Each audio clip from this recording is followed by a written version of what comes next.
NSS agriculture institute के online platform पे सभी कृषि योद्धाओं का स्वागत है। आज अपन जो 12th बोर्ड के एग्जाम है, आप सभी को पता है इस बार जो जल्दी बोर्ड एग्जाम हो रही हैं, उनके लिए जो संस्थान है उन्होंने जो बोर्ड पैटर्न के आधार पे आपके जो पेपर है, मॉडल पेपर, वो तैयार किए हमने। तो उसका आज सॉल्यूशन की अपन बात करते हैं। जो ये जो क्वेश्चन है आपके, वो जो आपके जो एग्जाम है उस एग्जाम की दृष्टि से बहुत ही महत्वपूर्ण रहने वाले हैं। जो आपके जो सब्जेक्ट है उस सब्जेक्ट के, जैसे आपका एग्रीकल्चर है, आपका एग्रीकल्चर बायोलॉजी है, एग्रीकल्चर केमिस्ट्री है, हर सब्जेक्ट के 3-3 मॉडल पेपर हमारे तैयार हैं। और आपको जिन बच्चों को अभी तक ये जो पीडीएफ है हमारी नहीं मिल भी पाई है, तो आपके जैसे डिस्क्रिप्शन हम में पीडीएफ का जो डाउनलोड का ऑप्शन है वो डाल देंगे, वहां से आप प्राप्त कर सकते हो। या फिर हमारे जो हेल्पलाइन जो नंबर दिए हुए हैं उसके अंदर आप क्या करेंगे, या मैसेज करके आप मंगवा भी सकते हैं इन पे, आप है ना, तो ये मंगवा सकते हैं और ये नंबर आपको मिल भी जाएंगे। चलिए, आज जो पेपर है आपका एग्रीकल्चर का जो फर्स्ट मॉडल पेपर है उसके अपन क्या करते हैं, चर्चा करते हैं। क्या रहेंगे क्वेश्चन और क्या नहीं रहेंगे, उसके अपन पूरे के पूरे क्वेश्चनों की अपन क्या करेंगे, बातें करेंगे। चलिए, मॉडल पेपर है आपका जो फर्स्ट है, उस फर्स्ट क्वेश्चन की अपन बात करें कि जैसे एग्रीकल्चर है, एग्रीकल्चर कौन सी भाषा का जो शब्द है उसकी अपन बात करते हैं। तो पहले थोड़ा सा अपन ये देखेंगे, एग्रीकल्चर जो शब्द है आपको ज्यादा परेशान होने की जरूरत ही नहीं, आप इससे शब्द से भी पहचान सकते हैं कि एग्रीकल्चर कौन सी भाषा का शब्द है। आपको एक चीज आपको ध्यान में रखनी पड़ेगी बेटा, जैसे कल्चर शब्द लगता है तो आपको किसी भी शब्द में आ, जैसे एग्रीकल्चर है आपका, हॉर्टिकल्चर है आपका, फ्लोरिकल्चर है आपका, ओलेरिकल्चर है, तो सब में कल्चर शब्द लगता है, तो वो कौन सी भाषा का शब्द होगा, आपका लैटिन भाषा का। लेकिन इसके अलावा अपन और देखें, जैसे आपका नोमी जो शब्द लगा हुआ होता है कुछ शब्दों में, जैसे एग्रोनोमी है आपका, जैसे लॉजी शब्द लगा हुआ, जैसे पोमोलॉजी है, पेडोलॉजी है, तो ऐसे जो शब्द होते हैं वो शब्द कौन सी भाषा के शब्द होते हैं, आपके ग्रीक भाषा का। तो फर्स्ट क्वेश्चन आपका क्या रहेगा, जैसे फर्स्ट ऑप्शन इसमें दे रखा है, जैसे ग्रीक है आपका, लैटिन है आपका, अरबी है आपका, रोमन है। तो रोमन जो शब्द होता है वो तो होता है खाद्यान्न। खाद्यान्न का मतलब जैसे अपन इंग्लिश में कहते हैं सीरियल्स, अपन कहते हैं, तो सीरियल्स कौन सी भाषा का शब्द है, आपका खाद्यान्न, आपका रोमन भाषा का शब्द है। लेकिन जो अरबी है, अरबी की अपन बात करें तो अपन ये कहते हैं ना, जैसे मानसून होता है, ठीक है, मानसून कौन सी भाषा का शब्द है, अरबी का। जैसे अपन रिजका होता है आपका, एक फसल भी है, चारे वाली जो फसल है जिसको अपन क्या कहते हैं, चारे वाली फसलों की रानी भी कहते हैं, तो रिजका क्या है, आपका अरबी भाषा का शब्द है। लेकिन रिजके को अरबी भाषा के अंदर अपन कहते हैं क्या, जैसे अल्फा अल्फा उसको अपन कहते हैं। तो उसी प्रकार से जैसे आपका एग्रीकल्चर जो शब्द है, इसका आंसर रहने वाला है कि आपका लैटिन। जैसे मैंने बताया कि शब्द के अंत में क्या लगेगा, कल्चर शब्द लगेगा, तो वो कौन सी भाषा का शब्द होगा, आपका लैटिन। तो आपका फर्स्ट आंसर रहेगा फर्स्ट क्वेश्चन का क्या, लैटिन। इसी क्रम में अपन नेक्स्ट क्वेश्चन की ओर अपन बढ़ते हैं। चलिए, इसको थोड़ा सा और बड़ा कर लेते हैं, जैसे आपको स्पष्ट रूप से क्वेश्चन है वो और दिखते रहे। चलिए, मृदा उर्वरकता को प्रभावित करने वाला जो प्राकृतिक कारक नहीं है, ऐसे कौन से कारक है। जैसे अपन कहते हैं मृदा उर्वरकता होती क्या है, कोई भी पादप है, उस पादप को अपना जीवन चक्र पूरा करने के लिए जो आवश्यक पोषक तत्वों की आवश्यकता होती है, तो आवश्यकता उसको संतुलित मात्रा में आपके प्राप्य रूप से जो उपलब्ध होने की जो क्षमता होती है, उस क्षमता को अपन क्या कहते हैं, मृदा उर्वरकता कहते हैं। इस प्रकार का क्वेश्चन आपको डेफिनेशन के अंदर मिल सकता है कि मृदा उर्वरकता किसको कहते हैं, तो आपकी डेफिनेशन इसमें क्वेश्चन भी बन सकता है। लेकिन ये पूछता है मृदा उर्वरकता के कारक, कारक दो होते हैं, प्राकृतिक और आपके कौन से, कृत्रिम कारक होते हैं। तो आपके प्राकृतिक कारक कौन सा नहीं, देखो सोइल आयु, मतलब मृदा की आयु, ये भी एक प्राकृतिक होता है, नेचुरल होता है। जलवायु है, ये भी एक प्राकृतिक है। मृदा अपर्दन, अपर्दन का मतलब होता है मृदा का कटाव, क्षरण जिसको अपन बोलते हैं, मृदा के कणों का एक स्थान से दूसरे स्थान पर स्थानांतरित जो होता है उसको अपन क्या कहते हैं, मृदा अपर्दन कहते हैं। लेकिन जो मृदा पीएच होता है, मृदा पीएच क्या है, एक अपन ये नहीं कह सकते ये प्राकृतिक कारक, ये एक क्या होता है, कृत्रिम कारक होता है। मृदा पीएच क्या करता है, मृदा के अंदर जो पोषक तत्व होते हैं उनको संतुलित करने का काम करता है। इसी से अपन ये कह सकते हैं कि अम्लीय मृदा कौन सी होती है, लवणीय क्षारीय मृदा कौन सी होती है, क्षारीय मृदा कौन सी होती है, इस प्रकार से। तो आपका जो आंसर रहने वाला है इसका, वो कौन सा रहेगा, आपका मृदा पीएच। तो आपका प्राकृतिक कारक जो है वो आपका मृदा आयु भी है, जलवायु भी है, मृदा अपर्दन है, जैसे पैतृक पदार्थ है, मृदा की प्रोफाइल की जो गहराई है, वो सारे के सारे जो कारक होते हैं वो कौन से होते हैं, प्राकृतिक कारक। बाकी जो आपका आंसर रहेगा वो कौन सा होगा, आपका मृदा पीएच। चलिए, इसी क्रम में नेक्स्ट क्वेश्चन की ओर अपन बढ़े। प्रमाणित बीज पर किस रंग का जो टैग है वो लगा होता है, आपका जो प्रमाणित बीज है वो बीज पर किस रंग का टैग लगा होता है, जैसे पीला है, सफेद है, नीला है, बैंगनी है। तो अपन सारे बीजों का आपको यहाँ प्रमाणित दे रखा है, क्वेश्चन वहां पर आ सकता है कि आधार बीज होता है उसके ऊपर किस रंग का टैग लगा होता है, प्रजनक होता है उसके ऊपर किस रंग का टैग लगा होता है, तो उसकी अपन बात ही कर लेते हैं। देखिए, जैसे बीजों के प्रकार की अपन बात करें तो सबसे पहले जो बीज आता है उस बीज को अपन कहते हैं क्या, मूल केंद्रक बीज। क्या कहते हैं, आपका मूल केंद्रक है, वो मूल केंद्रक जो बीज है वो आता है। मूल केंद्रक को अपन क्या कहते हैं, केंद्रक बीज भी कहते हैं, और इसको अपन क्या कहते हैं बेटा जी, नाभिकीय जो बीज है वो बीज भी कहते हैं। इस बीज का जो निर्माण है वो निर्माण कहाँ होता है, ब्रीडर के द्वारा होता है। कहाँ, प्रयोगशालाओं में होता है। कहाँ होता है बेटा जी, प्रयोगशालाओं में होता है इसका निर्माण, लेकिन निर्माण करता कौन है? तो इसका जो ब्रीडर किसको कहते हैं? जो बीज, कोई भी फसल है उस फसल की जो भी वैरायटी निकलती है, उस निकलने जो भी साइंटिस्ट जो बनाता है उसको अपन क्या कहेंगे? ब्रीडर कहते हैं। लेकिन इससे जो मूल केंद्रक जो बीज होता है उस पर किसी भी प्रकार का टैग नहीं पाया जाता। क्यों? क्योंकि ये जो मूल केंद्रक जो बीज है वो ऐसा बीज होता है, अगर इसमें ही अशुद्धियों की मात्रा पाई गई तो जो भी अपन वैरायटी अपन जो तैयार करते हैं तो उसमें अशुद्धता होने के कारण अपन क्या है, किसान तो उसको उगाएगा नहीं, पहले उसमें तो क्या आ गई आपकी जेनेटिकली प्योरिटी, फिजिकल प्योरिटी रहेंगी नहीं। इसलिए अपन क्या करते हैं, जो मूल केंद्रक जो बीज होता है, नाभि के बीज है, वो प्रयोगशाला में तैयार होता है और इस पर किसी भी प्रकार का क्या नहीं होता? टैग नहीं होता। इस पर तो टैग की अपन बात ही नहीं करते। मूल केंद्रक बीज होता है, इस बीज से निर्माण किस बीज का होता है उसकी अपन बात करते हैं। तो वो बीज है बेटा जी आपका कौन सा? प्रजनक बीज होता है। और प्रजनक बीज को अपन क्या कहते हैं? इसको अपन ब्रीडर सीड कहते हैं। लेकिन आपको ये पूछ लिया जाए कि प्रजनक बीज का जो निर्माण है वो निर्माण होता किस बीज से है, तो आपका जो मूल केंद्रक जो बीज होता है उस मूल केंद्रक बीज से क्या होता है इसका निर्माण। लेकिन इसके अंदर अपन टैग की अपन बात करें तो टैग किस रंग का होता है? तो इसके ऊपर सुनहरे जो पीला रंग होता है उस पीले रंग का क्या होता है बेटा जी? टैग। तो आपको क्वेश्चन ये भी पूछ सकता है कि मूल केंद्रक जो प्रजनक जो बीज होता है, प्रजनक बीज पर किस रंग का टैग लगा होता है? सुनहरे पीले रंग का। लेकिन प्रजनक बीज के बाद में जो बीज निर्मित होता है, या आपका जो प्रजनक बीज किस बीज का निर्माण करेगा? तो इससे बीज का निर्माण होता है बेटा जी आपका कौन सा? आधार बीज। और आधार बीज को अपन मदर सीड भी कहते हैं, आपका फाउंडेशन सीड भी अपन इसको कहते हैं, मात्रक बीज भी कहते हैं। अब आपको ये पूछ लिया जाए कि आधार बीज का जो निर्माण है वो निर्माण होता किस बीज से है? तो आपका जो प्रजनक जो बीज होता है उस प्रजनक बीज से निर्माण होता है किसका? आपका आधार बीज का। लेकिन इसके ऊपर टैग की अपन बात करें तो टैग किस रंग का होगा? आपका सफेद रंग का क्या होता है? इसके अंदर टैग होता है। लेकिन आपके आधार बीज के द्वारा किस बीज का निर्माण होता है? उस बीज को अपन कहते हैं बेटा जी क्या? आपका प्रमाणित बीज कहा जाता है। क्या कहा जाता है? प्रमाणित बीज कहा जाता है। लेकिन अब यहां पूछ लिया जाए कि प्रमाणित बीज का निर्माण कौन करेगा? तो इस बीज का निर्माण करता है कौन? आपका आधार बीज करता है। लेकिन इसके ऊपर टैग की अपन बात करें तो इस पर टैग होता है बेटा जी किस रंग का? तो आपके जैसे बीजों के निर्माण या उत्पादकता के आधार पर अपन देखें तो सारे बीजों की एक जगह अपन ने बात कर ली। जैसे सबसे पहले जो बीज तैयार होता है उसको अपन क्या कहेंगे? मूल केंद्रक बीज, जो प्रयोगशालाओं में निर्माण किया जाता है ब्रीडर के द्वारा। इसमें 100% शुद्धता होने के कारण इस पे किसी भी प्रकार का क्या नहीं होता? टैग नहीं होता। मूल केंद्रक के द्वारा किस बीज का निर्माण होता है? आपका प्रजनक बीज है। प्रजनक बीज का जो निर्माण है मैंने कहा कि किस बीज के द्वारा होगा? मूल केंद्र। लेकिन टैग किस रंग का होता है? इस पर सुनहरे पीले रंग का टैग लगा हुआ होता है। आपको आधार बीज का पूछ लिया जाए, आधार बीज का निर्माण किससे? तो आपके प्रजनक से। रंग टैग किस रंग का होगा? आपका सफेद रंग का।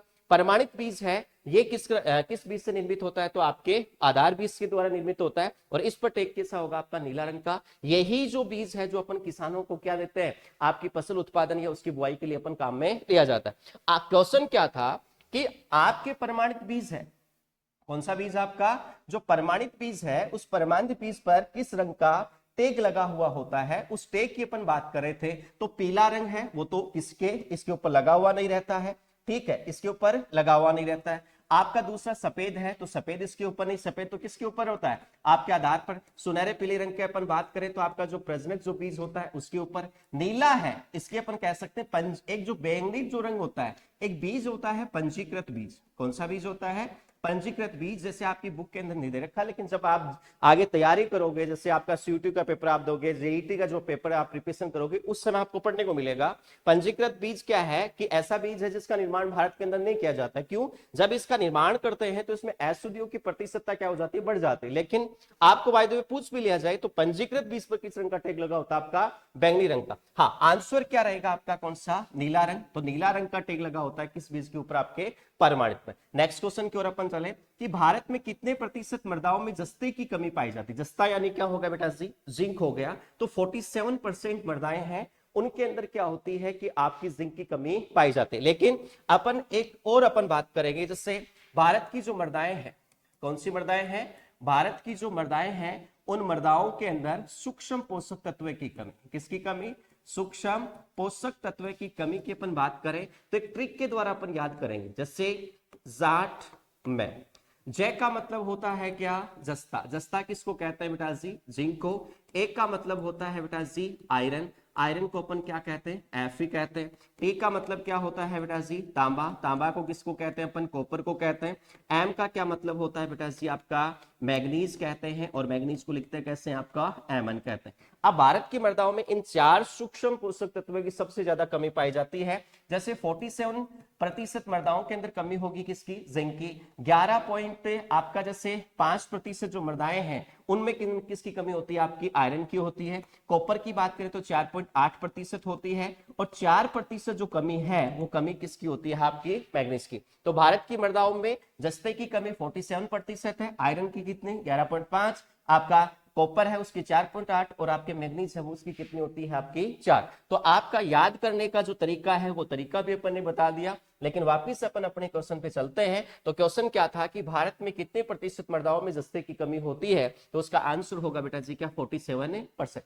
चलिए आगे देखिएगा, एजोला है, उस एजोला का उपयोग कौन सी फसल में अपन करते हैं। एजोला क्या है, एक अपन जलीय फरण कह सकते हैं, जो क्या करता है, वायुमंडलीय नाइट्रोजन का क्या करता है, फिक्सेशन या स्थिरीकरण करने का काम में करता है। इसके वैसे तो 3 प्रजातियां होती है, जैसे पिनाटा है आपका, कोरियोलिना है आपका, माइक्रोफिला है, 3 प्रजातियां होती हैं। लेकिन अपन ये बात करें कि एजोला नाइट्रोजन स्थिरीकरण करने के लिए किस फसल में चाहिए। देखो एजोला को पानी चाहिए, और पानी किस फसल में भरते हैं अपन, तो गेहूं की फसल में तो पानी भरा हुआ नहीं होता, चने की फसल में भी नहीं होता, मक्का में नहीं होता, किस में होगा, आपके चावल में। तो आपके एजोला का उपयोग है वो नाइट्रोजन फिक्सेशन करने के लिए, स्थिरीकरण करने के लिए किस फसल के अंदर उपयोग करते हैं, आपके चावल के फसल के अंदर अपन करते हैं। लेकिन आपको पूछ लिया जाए कि गेहूं के अंदर असहजीवी, सहजीवी रूप से नहीं, असहजीवी रूप से नाइट्रोजन स्थिरीकरण करने के लिए किसका उपयोग करते हैं, तो आपका एक जीवाणु आता है जिसको अपन कहते हैं एजेक्टोबैक्टर। उस एजेक्टोबैक्टर का उपयोग किया जाता है किसके अंदर, आपके गेहूं के अंदर। आपका चना है तो चने में किसका उपयोग करते हैं बेटा जी, आपका राइजोबियम का उपयोग करते हैं, ठीक है। मक्का में किसका उपयोग करते हैं, तो आपका एजोस्पिलम आता है, उस स्पिलम का क्या करते हैं अपन उपयोग। लेकिन एजोला का उपयोग किसमें करेंगे बेटा जी, आपके चावल की फसल में। चलिए नेक्स्ट क्वेश्चन की ओर अपन चलते हैं कि क्षेत्र क्षमता पर जल की उपलब्धता होती है। क्षेत्र क्षमता को इंग्लिश में कहते हैं फील्ड कैपेसिटी, और फील्ड कैपेसिटी की अपन बात करें तो उस पर क्या होता है, 100% जल होता है। 100% कैसे होगा उसकी भी अपन देखिएगा। ये मान लो कि आपकी मृदा है, क्या है, मृदा, और मृदा में जहां तक जल उपलब्ध होता है, क्या होता है, जल उपलब्ध होता है, उस जल उपलब्ध होने की जो ऊपरी जो सीमा होती है, उस सीमा को अपन क्या कहते हैं बेटा जी, क्षेत्र क्षमता कहते हैं। क्या कहते हैं, क्षेत्र क्षमता कहते हैं। लेकिन जहां जल उपलब्ध नहीं होता है, क्या नहीं होता, जल उपलब्ध नहीं होता है, उस अवस्था को कहते हैं बेटा जी क्या, मलानी बिंदु कहते हैं। क्या कहते हैं, मलानी बिंदु। लेकिन जो इन दोनों के जो मध्य की जो अवस्था है, उस अवस्था को अंदर क्या है, अपन उसको जो जल उपलब्ध होता है उसको अपन क्या कहते हैं, अवेलेबल वाटर या प्राप्य जल के नाम से उसको जाना जाता है। लेकिन जो जल उपलब्ध होने की जो ऊपरी सीमा आपको दिखाई दे रही है, उस ऊपरी सीमा को अपन क्या कहेंगे, आपकी ऊपरी सीमा को अपन कहते हैं बेटा जी क्षेत्र क्षमता या आपकी फील्ड कैपेसिटी। तो इसका आंसर की अपन बात करें तो आंसर क्या रहेगा आपका, 100% इसके ऊपर क्या होता है बेटा जी, जल होता है। चलिए इसी के क्रम पे अपन नेक्स्ट क्वेश्चन की ओर अपन और बात करें।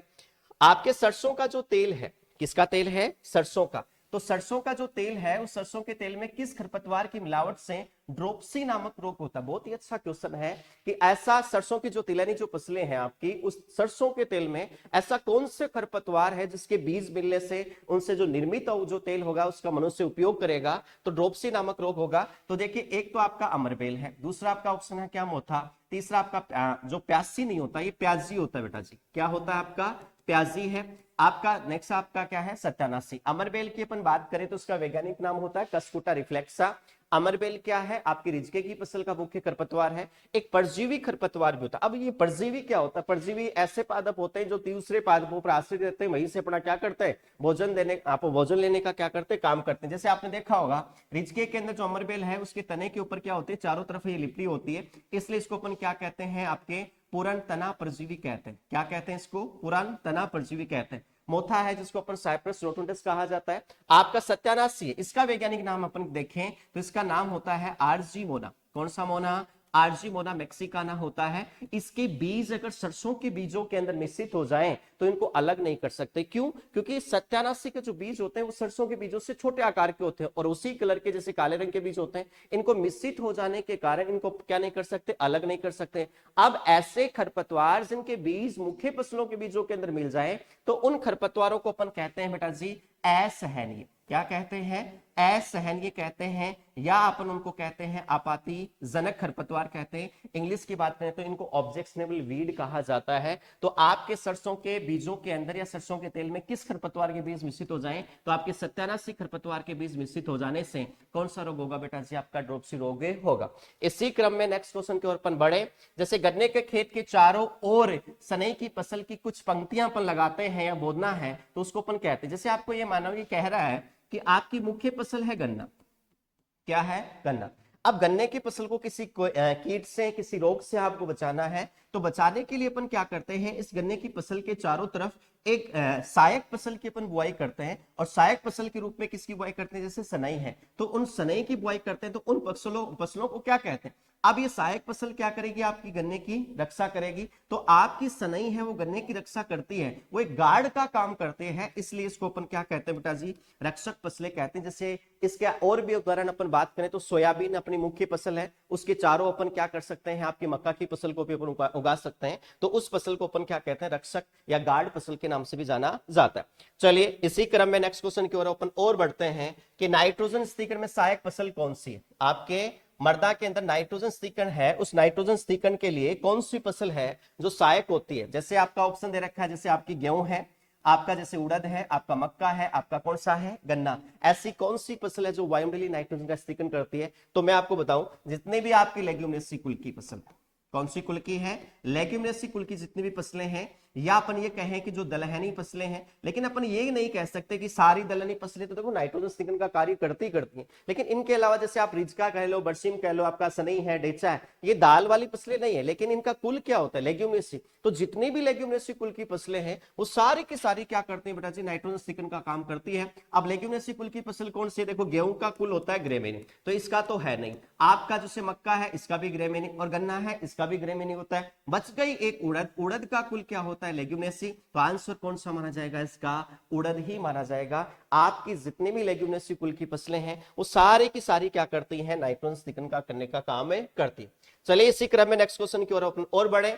निम्न में से किस खरपतवार का प्रजनन है वो वानस्पतिक विधि के द्वारा होता है। आपको देखिएगा कोई भी पादप होता है जो अपन कहते हैं प्रवर्धन। प्रवर्धन का मतलब क्या होता है, पौधे की संतति में क्या करना, वृद्धि करना। कोई एक पौधा है उसे हजारों पौधे आपको तैयार करने हैं, तो बीज के द्वारा हो सकते हैं, या जिन ऐसे भी कुछ पादप होते हैं जो बीज के द्वारा भी पौधे तैयार होते हैं, उनको वानस्पतिक भागों के द्वारा भी उनके तैयार होते हैं। वानस्पतिक भाग कौन से, जैसे जड़ हो सकता है, पत्ती हो सकती है, आपका जैसे शाखा हो सकती है, उसका तना हो सकता है, उसका जैसे सकर्ष हो सकता है, राइजोम हो सकता है। लेकिन आपके जो ऑप्शन दिए हुए हैं उनमें ऐसा कौन सा खरपतवार है जिसका जो वानस्पतिक जो प्रवर्धन है वो उसके प्रजनन भाग से होता है। जैसे आपका बथुआ है, लेसुआ है, कासनी है, मोथा है। तो आपका मोथा, मोथा का किसके द्वारा होता है, ट्यूबर।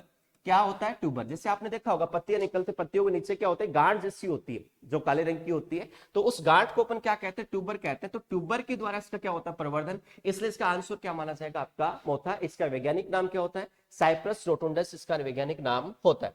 चलिए निम्न में से कौन सा वृक्ष है जो रेगिस्तानी क्षेत्रों में पाया जाता है। ऐसा कौन सा वृक्ष है जो रेगिस्तानी क्षेत्रों में पाया जाता है और वायु क्षरण को रोकने में सहायक होता है। वृक्ष पूछ रहा है, वैसे तो सारे के सारे जो आपको दिख रहे हैं वो रेगिस्तानी स्थानों में पाए जाते हैं, लेकिन वृक्ष पूछ रहा है। आपका सेवन है, अंजन, ये तो क्या है, घास है बेटा जी, क्या है, घास। लेकिन वृक्ष कौन सा, आपका खेजड़ी है। खेजड़ी क्या करता है, रेगिस्तानी क्षेत्रों में भी पाया जाता है। जो वायु क्षरण होता है, वायु क्षरण का मतलब क्या होता है कि वायु के द्वारा मृदा के कणों का एक स्थान से दूसरे स्थान पर क्या होता है, स्थानांतरित होना, क्या कहलाता है, वायु क्षरण कहलाता है। लेकिन ये वायु क्षरण को रोकते क्या, क्योंकि जितने भी पौधे अधिक होंगे वो पौधे की जड़ें क्या करती है, मृदा के कणों को आपस में बांधने का काम करती है। अब उस मृदा की सतह पर जितने अधिक पौधे होंगे वो क्या करेंगे, उनके जड़ें मृदा के कणों को बांधने का मतलब काम करती है, जिसके कारण क्या होता है, मृदा क्षरण क्या होगा, कम होगा। इसलिए रेगिस्तानी क्षेत्रों में कौन सा वृक्ष पाया जाता है जो वायु क्षरण को कम करने का काम करता है, वो खेजड़ी है। खेजड़ी को जिसको अपन राजस्थान राज्य का क्या कहते हैं, कल्पवृक्ष भी कहते हैं। ठीक है, इसी क्रम में नेक्स्ट क्वेश्चन के अपन बात करें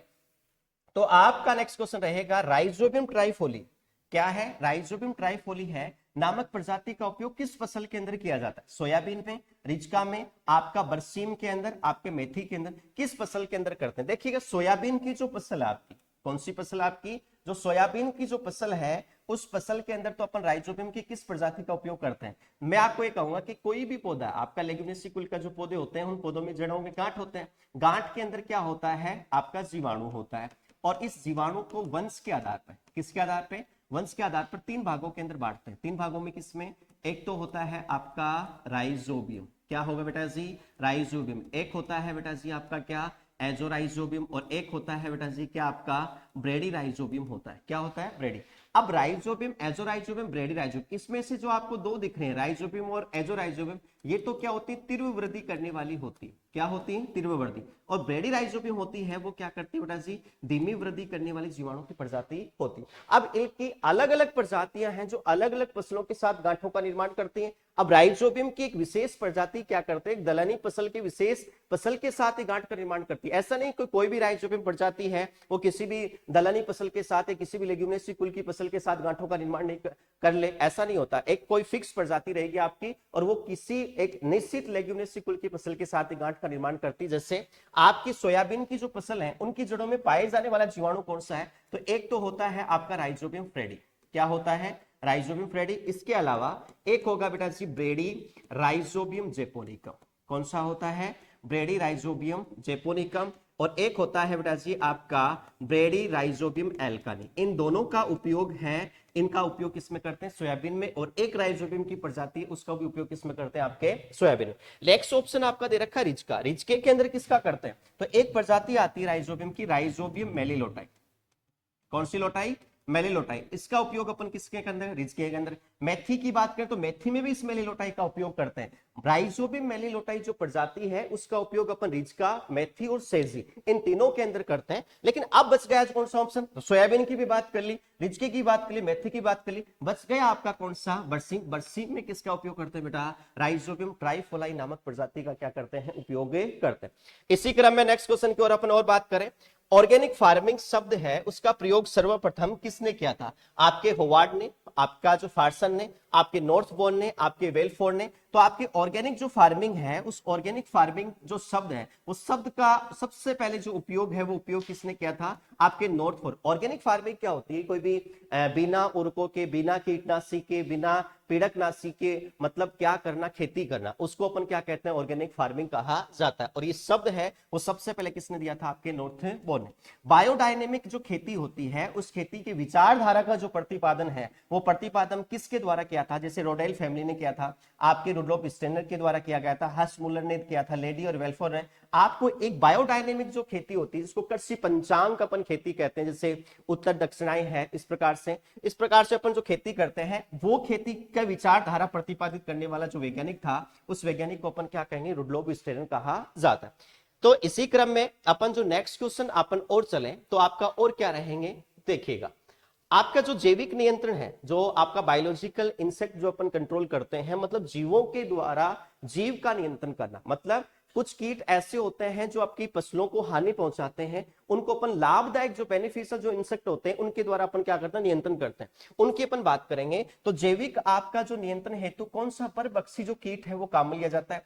ट्राइकोडर्मा। ट्राइकोडर्मा कीट नहीं है, ये क्या है? एक फफूंद होती है बेटा जी, परजीवी फफूंद होती है जो अपन काम में लेते हैं। एक होता है ट्राइकोगामा। ट्राइकोगामा क्या है? एक आपका परजीवी कीट होता है। क्या होता है? आपका सॉरी परजीवी नहीं, अंड परजीवी कीट होता है। आपका कौन सा होगा? आपका अंड परजीवी जो कीट होता है, इस जो कीटों के नियंत्रण के लिए अपन क्या करते हैं? काम में लेते हैं। तो आपका ट्राइकोड्रामा और एक होता है आपका ट्राइकोगामा, तो अंड परजीवी कीट होता है। एनपीवी क्या होता है? न्यूक्लियर पॉलीहाइड्रोसिस जो वायरस होता है, एनपीवी है ये, ठीक है। एनपीवी क्या होता है? न्यूक्लियर पॉलीहाइड्रोसिस वायरस है। और इस वायरस का जो उपयोग है, आपका जो चना होता है वो चने में कीट लगता है फली छेदक, उस फली छेदक जो कीट होता है उस कीट के नियंत्रण के लिए अपन काम में लेते हैं। अब बच गया ट्राइकोडर्मा, एक फफूंद है। ट्राइको जो ग्रामा है वो एक अंड परजीवी कीट है। एनपीवी एक वायरस है। बच गया परभक्षी कीट, तो वो है आपका कौन सा? क्राइसोपिड्स होता है। क्राइसोपिड्स क्या होगा कि आपका जैसे अपन बात करें, जैसे आपके जो सॉफ्ट त्वचा वाले होते हैं उन कीटों के नियंत्रण के लिए इस क्राइसोपिड्स का क्या करते हैं? अपन उपयोग करते हैं। आगे चलिएगा। नेक्स्ट क्वेश्चन है आपका कि किस सिंचाई विधि का विकास इजराइल से हुआ? ऐसी कौन सी सिंचाई की विधि है जिसका जो मतलब विकास है वो इजराइल देश से हुआ है? जैसे एक आपकी बूंद बूंद है, आपकी बौछारी है, आपकी कुंड है, आपकी जो मोटर पट्टी है, उसका विकास है वो किस विधि के द्वारा हुआ है? ठीक है, आपके जैसे बूंद बूंद है ये भी इजराइल से आई है। बौछारी जिसको अपन फवारा विधि भी कहते हैं बेटा जी, क्या कहते हैं, फव्वारा विधि भी कहते हैं। उस फव्वारा विधि का उपयोग है सो अपन कहेंगे विकास कहां से हुआ, तो दोनों विधियों का जो विकास है वो इजराइल से हुआ है। आपकी जो बूंद बूंद विधि की अपन बात करें तो ये विधि किसने दी थी, तो आपके जैसे अपन कह सकते हैं जो सिमका ब्लास्ट है उस ब्लास्ट के द्वारा दी गई थी। आपके जैसे किसके द्वारा दी गई थी, सिमका ब्लास्क नामक वैज्ञानिक के द्वारा दी गई थी। बोछारी जिसको फव्वारा विधि कहते हैं उसको अपन कहते हैं कि एके दहेबा नामक वैज्ञानिक के द्वारा दी गई। तो इसका जो आंसर होगा इजराइल देश के द्वारा दी गई विधि, तो इजराइल के द्वारा देखो बूंद बूंद सिंचाई विधि भी दी गई, जिसको ड्रिप विधि भी कहते हैं, जिसको टपका विधि भी कहते हैं, जिसको ट्रिकल विधि भी कहते हैं, जिसको ड्रॉप विधि भी कहते हैं। बूंद बूंद सिंचाई विधि भी इजराइल देश के द्वारा दी गई है, और बौछारी जो विधि जिसको फव्वारा विधि है वो भी इजराइल से दी गई है। आपका ये क्वेश्चन डालने का मतलब क्या था, आपकी जो बुक है उस बुक के अंदर क्या मान रखा है, बौछारी, तो वहां ये ऑप्शन गलत हो सकता है। तो आपका जो बूंद बूंद है और आपका इजराइल दोनों ही आपकी इजराइल से आई हुई है, तो दोनों ही आपके ऑप्शन होंगे, आपका जो भी रहेगा। नेक्स्ट क्वेश्चन के अपन और बढ़े, देखिएगा निम्न में से कौन सा जैव अभिकर्ता गाजर घास के नियंत्रण हेतु काम लिया जाता है। देखो गाजर घास क्या होता है, एक खरपतवार होता है बेटा। गाजर घास क्या होता है, एक खरपतवार होता है। क्या होता है, वीड है आपका, खरपतवार है। तो कुछ खरपतवार ऐसे होते हैं जिनका नियंत्रण करने के लिए अपन इंसेक्ट या कीट काम में लेते हैं, उनको अपन कहते हैं मित्र कीट अपन कहते हैं। तो गाजर घास कीट का नियंत्रण करने के लिए अपन किसका उपयोग करते हैं, जाइगोग्राम बाइकलाटा, नियोकिटिना ब्रूची है आपका, एगिसिलिया हाइग्रोफाइल है आपका, क्राइटोलेरिया सल्जिवी। तो आपका जाइगोग्राम बाइकलाटा जो कीट आता है उस कीट का उपयोग है वो किसके नियंत्रण के लिए अपन करते हैं, आपके गाजर घास होता है उसके नियंत्रण के लिए अपन उपयोग किया जाता है। इसी क्रम में नेक्स्ट क्वेश्चन की ओर अपन और बढ़े। हमारे देश में कुल शुद्ध कृषि का कितना प्रतिशत भाग है जो वर्षा के ऊपर आधारित है। आपके जो भारत के अंदर जो टोटल अपन खेती करते हैं, टोटल खेती अपन पूरे भारत में सिंचाई के लिए पूरा अवेलेबल वाटर तो है नहीं, अपन क्या करते हैं अधिकतर जो होता है वो वर्षा के ऊपर आधारित जो कृषि है वो अपन करते हैं। आपके जैसे कुछ ऐसे भी स्थान अपन देखते हैं, जैसे अपने राजस्थान के ऊपर बात करते हैं, पूरे राजस्थान में सिंचाई के योग्य पानी नहीं, लेकिन कुछ ऐसे स्थान है जहां पर क्या है सिंचाई के लिए पानी नहीं, तो वहां रबी ऋतु के अंदर फसल नहीं उगाई जाती। लेकिन खरीफ ऋतु में पूरे राजस्थान के अंदर सबसे ज्यादा खेती की जाती है। क्यों, क्योंकि वहां खरीफ ऋतु में अपने राजस्थान में क्या होती है, सबसे ज्यादा वर्षा होती है। वैसे ही ये क्वेश्चन पूछा गया कि हमारे देश के अंदर जो शुद्ध रूप से कृषि करते हैं तो शुद्ध रूप से वर्षा के ऊपर आधारित कितनी प्रतिशत है, तो 58% जो खेती है, 58% जो खेती है वो किसके ऊपर आधारित होती है बेटा जी, वर्षा के ऊपर आधारित होती है। इसी क्रम में नेक्स्ट क्वेश्चन अपन बात करें कि बरसीम के बीजों में कौन से खरपतवार के बीज नहीं बीज पाए जाते हैं, यानी आपके बरसीम के बीजों के अंदर कौन से खरपतवार के जो बीज हैं वो मिश्रित होते हैं। जैसे आपका हिरणखुरी है, आपका कांसनी है, आपका बथुआ है, आपका अमरबेल है। तो अमरबेल के तो पाए जाते हैं बेटा जी रिजका, रिजका का प्रमुख खरपतवार है वो आपका अमरबेल है। कांसनी की अपन बात करें तो ये है आपका कौन से का, बरसीम का। तो आंसर तो ये रहेगा, तो बरसीम का मुख्य खरपतवार आपका कौन सा, कासनी है, जिनको अलग करने के लिए अपन किसका उपयोग करते हैं बेटा जी, नमक के घोल का उपयोग अपन करते हैं, ठीक है। अमरबेल के नियंत्रण के लिए अपन किसका उपयोग करते हैं, आपका डाइक्वाट है, आपका जैसे पेराक्वाट है, इनका क्या किया जाता है बेटा जी, नियंत्रण करने के लिए उपयोग किया जाता है। कासनी के जो बीज हैं उन बीजों का जो उपयोग है वो कॉफी पाउडर का स्वाद बढ़ाने के लिए भी अपन क्या करते हैं, उपयोग करते हैं। तो ये क्वेश्चन पूछ रहा है कि बरसीम का मुख्य खरपतवार कौन सा, तो वो कौन सा होगा आपका कासनी। चलिए नेक्स्ट देखो, बायो 902 एक किस्म है, वैरायटी है, बायो 902 है, वो किसका दूसरा नाम, पूसा जय किसान, वरुण है, आपकी क्रांति है, कृष्णा है। तो पूसा जय जो किसान है वो आपके जो बायो 902 जो किसकी किस्म है बेटा जी, सरसों की किस्म, उस सरसों की किस्म का दूसरा नाम है पूसा जय किसान। आपकी जो एक किस्म है T9, उस T9 के द्वारा निर्मित की गई किस्म है, जो VL चोपड़ा नामक जो वैज्ञानिक है उस वैज्ञानिक के द्वारा ये निर्मित की गई है, बायोटेक्नोलॉजी के द्वारा, जैव प्रौद्योगिकी के द्वारा निर्मित की गई किस्म है पूसा जय किसान, जो सरसों की क्या है किस्म है। तो आपके ये जो ऑब्जेक्टिव क्वेश्चन है उनकी अपन बात करिए। अब जो फिलिंग द आपके जो पूर्ति वाले जो क्वेश्चन है उनकी भी अपन बात करते हैं। जो फर्स्ट क्वेश्चन रहेगा आपका दे रखा है कि रिजका है, क्या है, रिजका है, इसका वानस्पतिक नाम क्या होता है, तो आपको सबको पता होगा रिजका का वैज्ञानिक नाम क्या हो, मेडिकागो सेटाइवा होता है। क्या होता है बेटा जी, मेडिकागो सेटाइवा का वैज्ञानिक नाम होता है। मक्का की उत्पत्ति की अपन बात करें, वैसे मक्का की वैज्ञानिक नाम तो सियामेज होता है। मक्का की वैसे 7 प्रजातियां होती हैं, तो मक्का है, उस मक्का की उत्पत्ति की अपन बात करें तो मक्का की उत्पत्ति कहां है बेटा जी, मैक्सिको, अपन इसकी मानते हैं। आलू की सुसुप्त अवस्था को दो, सुसुप्त अवस्था क्या होती है, सुसुप्त अवस्था का मतलब होता है बीज की वह अवस्था जिनका अनुकूल अवस्थाओं में भी क्या नहीं होना, अंकुरण नहीं होना, जर्मिनेशन नहीं होना, उस अवस्था को अपन क्या कहते हैं, सुसुप्त अवस्था कहते हैं। आलू की सुसुप्त अवस्था को तोड़ने के लिए अपन उपयोग करते हैं बेटा जी किसका, थायो यूरिया का उपयोग करते हैं। किसका उपयोग करते हैं, आपके थायो यूरिया का अपन उपयोग करते हैं। ठीक है, चलिए इसकी भी बात हो गई। लेकिन आलू कुछ स्पेसिफिक क्रॉप है, उनके अंदर स्पेसिफिक रासायनिक उपन काम लेते हैं। जैसे कपास को आपको पूछ लिया जाए, कपास के बीज की सुसुप्त अवस्था को तोड़ने के लिए किसका, तो आपका सल्फ्यूरिक एसिड है, H2SO4 है, उसका उपयोग करते हैं। बाकी अपन बात करें जैसे नॉर्मल सामान्य रूप से जैसे बीज होता है, तो बीज की सुसुप्त अवस्था को तोड़ने वाला रासायन तो पोटेशियम नाइट्रेट है, या हार्मोन की अपन बात करें तो जिब्रेलिक एसिड का अपन उपयोग करते हैं। लेकिन आलू की सुसुप्त अवस्था को तोड़ने के लिए किसका उपयोग करेंगे, आपके थायो यूरिया। नेक्स्ट क्वेश्चन देखो, राजस्थान के सस्य जलवायु खंड में सबसे बड़ा सस्य जलवायु खंड है। बहुत ही अच्छा क्वेश्चन है कि राजस्थान के जो सस्य जलवायु खंड है, एग्रो इकोलॉजिकल जोन है। देखिए पहले तो अपन बात करें कि राजस्थान में कितने सस्य जलवायु खंड है, तो राजस्थान में है बेटा जी 10। भारत के अंदर पूछे तो बेटा जी भारत में योजना आयोग के अनुसार है बेटा जी कितने, 15 है। तो राजस्थान में जो 10 सस्य जलवायु खंड है, उनमें सबसे बड़ा सस्य जलवायु खंड कौन सा है, तो वो खंड है आपका कौन सा, फर्स्ट सी, जिसमें बीकानेर है, आपका जैसलमेर है, चूरू का कुछ क्षेत्र इसके अंदर आता है। तो ये फर्स्ट सी क्या है, राजस्थान का सबसे बड़ा मतलब सस्य जलवायु खंड है। सरसों के तेल में खरपतवार की मिलावट से अभी अपन ने सोल्व भी किया था कि आपका जो सत्यानाशी होता है, उस सत्यानाशी के खरपतवार के जो बीज है वो मिश्रित हो जाते हैं, तो आपका ड्रोपसी नामक रोग होता है। गेहूं में सिंचाई की सबसे महत्वपूर्ण क्रांतिक अवस्था कौन सी, सबसे महत्वपूर्ण क्रांतिक अवस्था पूछ रहा है, तो आपका कौन सा बेटा जी, आपकी सीआरआई अवस्था होती है। कौन सी होती है आपकी, सीआरआई। सीआरआई अवस्था किसको अपन कहते हैं, क्राउन रूट इंटेंसिफिकेशन, जिसको अपन शीर्ष जड़ फुटान कहते हैं। क्या कहते हैं, शीर्ष जड़ फुटान। वैसे आपके गेहूं होता है, उस गेहूं में क्या होता है कि 6 सिंचाइयों की आवश्यकता होती है। गेहूं के अंदर आपकी कितनी सिंचाई की आवश्यकता होती है, 6 सिंचाई की आवश्यकता होती है। 6 सिंचाई की क्रांतिक अवस्था है। याद करने का तरीका क्या है कि सिक गाफू, क्या होता है, सिक गाफू दादा, ये 6 सिंचाई। सीक का मतलब क्या होता है बेटा जी, शीर्ष जड़ फुटान होता है। क्या होता है, शीर्ष जड़ फुटान होता है। कै का मतलब क्या होता है बेटा जी, क्ले फूटते समय। क्या फूटते समय, क्ले फूटते समय। दूसरी सिंचाई ये है। गा का मतलब क्या होता है बेटा जी, गांठ बनते समय, ये सिंचाई होती है। ठीक है।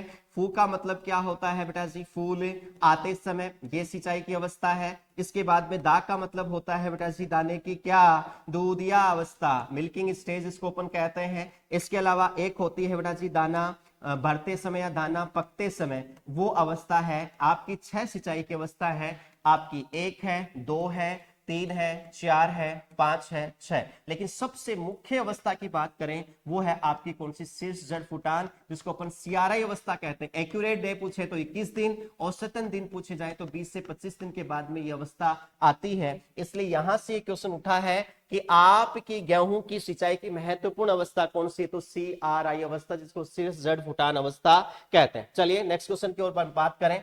भारत में कितनी प्रतिशत मृदाओं में जस्ते की, तो 47 जो प्रतिशत मृदाएं हैं उनके अंदर किसकी कमी पाई जाती है, आपकी जिंक या जस्ते की कमी पाई जाती है। एपिकार्पिया का उपयोग किसमें करते हैं, देखिएगा एपिकार्पिया का उपयोग अपन गन्ने में करते हैं। किस कीट के लिए, एक कीट लगता है पायरिला। गन्ने का सबसे हानिकारक जो कीट होता है पायरिला होता है। इसके अधिक संक्रमण होने के कारण क्या होता है, शर्करा की मात्रा क्या हो जाती है, कम। इसके लिए बायोलॉजिकल इंसेक्ट कंट्रोल करने के लिए अपन किसका उपयोग करते हैं, आपके पायरिला।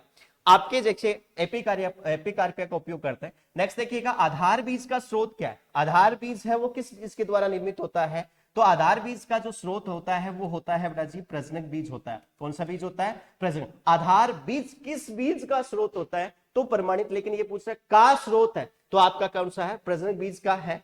अरहर है तो उसकी शुद्ध फसल के लिए अपन प्रति हेक्टेयर बीज है की मात्रा काम लेते हैं। तो अरहर की देखो शुद्ध फसल के लिए पूछ रहा है, तो शुद्ध फसल के लिए तो 15 किलोग्राम प्रति हेक्टेयर काम में लेते हैं। अगर अपन क्या करते हैं, मिश्रित फसल के रूप में अपन बुआई करते हैं, जैसे अपन ने देखा होगा कि अपन चना और सरसों की मिश्रित बुआई करते हैं, वैसे ही अपन क्या करते हैं, बाजरा जैसे अरहर की अपन मिश्रित बुआई करते हैं, ग्वार और अरहर की मिश्रित अपन बुआई कर सकते हैं। तो मिश्रित बुआई के लिए अपन कितनी काम लेते हैं, किसकी बुआई के लिए, मिश्रित बुआई के लिए कितनी काम लेते हैं, तो 6 से 8 किलोग्राम प्रति हेक्टेयर की दर से अपन क्या है, बीज दर अपन काम लेते हैं। तो शुद्ध रूप से 15 किलोग्राम, आपका मिश्रित फसल के रूप में कितने किलोग्राम, आपका 6 से 8 किलोग्राम अपन काम लेते हैं। इसके बाद जो आपके जो छोटे क्वेश्चन है, जैसे एग्रीकल्चर है, आपके सस्य विज्ञान, एग्रीकल्चर किसको कहते हैं, तो विज्ञान की वह शाखा है जिसमें कृषि से संबंधित विभिन्न शाखाओं का अपन क्या करते हैं, अध्ययन करते हैं। एग्रोनॉमी है जिसमें फसल मृदा प्रबंधन का क्या किया जाता है, अध्ययन किया जाता है। पलवार या मल्चिंग क्या होता है, जो भी फसलों के अवशेष होते हैं, कंकड़ आपकी जैसे पत्तियां होती हैं, जो भी पॉलीथीन होती है, उसके द्वारा मृदा की सतह को क्या करना, ढकना, पलवार या मल्चिंग कहलाता है। भारत की मृदाओं में सूक्ष्म पोषक तत्व तत्व की, तो आप में अभी मैंने कहा थी जैसे जस्ता है, आयरन है, आपका कॉपर है, मैग्नीज है, इनकी कमी पाई जाती है। नाइट्रोजन स्थिरीकरण करने वाले जो सहजीवी जीवाणु हैं जैसे एजोला है, आपका राइजोबियम है, ये क्या करते हैं, सहजीवी रूप से क्या करते हैं, नाइट्रोजन स्थिरीकरण करते हैं। तो आपके जो फर्स्ट मॉडल पेपर था उसकी अपन ने क्या की, जो भी आपके शॉर्ट क्वेश्चन था, जो सबसे बड़ी आपकी समस्या बनी रहती है कि भाई आपके जो छोटे क्वेश्चन है, खालिस्तान क्वेश्चन है, हम कहां से मिलेंगे, तो सारे की अपन ने क्या कर ली, सॉल्यूशन की अपन ने बात कर ली है। ये आज आपका जो मॉडल पेपर था, जो एग्रीकल्चर का जो फर्स्ट मॉडल पेपर था, उसके न्यू टाइप अपन ने, आपके जो खालिस्तान वाले जो क्वेश्चन थे उनकी अपन ने बात कर ली। इसी क्रम में अपन जो सेकेंड जो मॉडल पेपर है उसकी अपन नेक्स्ट क्लास में अपन बात करेंगे। आज के लिए धन्यवाद।